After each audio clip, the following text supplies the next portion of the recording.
My friend's mom keeps hitting on him, and it weirds me out. I never thought I'd see my friend and his mom doing this. So, I've got this friend Todd, who's really laid back and is the kind of person who gets along with everybody. He always says it's because of how his mom brought him up to be so friendly. But whenever she comes around, she looks at him and treats him more like a boyfriend than a son. When she spots us out at the park or picks us up from school, she greets us in weird ways like, "Hey there, hunks." One time after football practice, she dropped us off at a buffet and said with a wink, "I like a man who can eat. Eat well, boys." A part of me felt like she was maybe having fun and trying to be a cool mom. But another part of me felt like their relationship was stepping on boundaries I never thought I'd have to think about. My suspicions were confirmed when one day, we were out on our spring break trip to the beach, and his mom joined us as a chaperone. We spent the day at the beach playing volleyball, and Todd paused the game a few times to help reapply sunscreen on his mom. I found it weird, but everyone else thought they were sweet for being so close to each other. But they had no clue exactly how close Todd and his mom really were. We spent the rest of the evening in our rooms just relaxing until lights out. Late at night, Todd snuck out of our shared room to go have late-night drinks with his mom.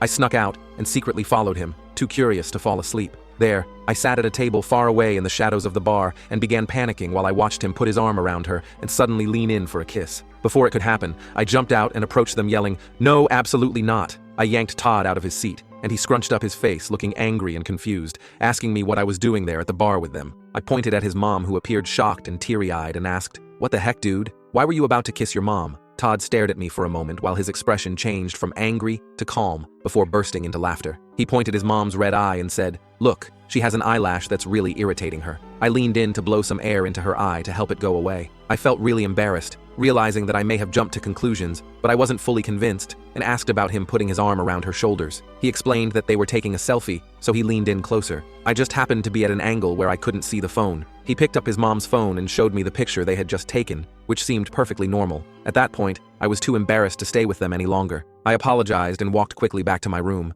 I couldn't believe I had gotten things so wrong, but in my eyes, they were being really sketchy. In the morning, I woke up early and went to the breakfast buffet on my own, letting Todd sleep in after staying up so late drinking. I immediately saw Todd's mom sitting alone at one of the tables. I grabbed some food and joined her, apologizing again for the confusion. She laughed it off and smiled sadly, looking into the beachfront. She said in a soft voice, "Todd grew up looking just like his dad. I miss his dad a lot, you know." She looked at me just as the sunlight hit in her eyes in a way that took my breath away. In that moment, my heart actually skipped a beat, seeing clearly how beautiful she looked in the sun. She was in her 40s, but barely looked like she was above 28. I chugged down my water and nodded, casually asking, "What was he like?" "Todd's dad." She thought about it for a second and said, "Personality-wise? He was a funny overthinker. In fact, he was kind of like you." She giggled and stared back at me with a slight smirk that made my face turn red. I walked away after blurting out some lame excuse, embarrassed by the realization that all this time I felt uncomfortable around Todd and his mom because I was in love with her.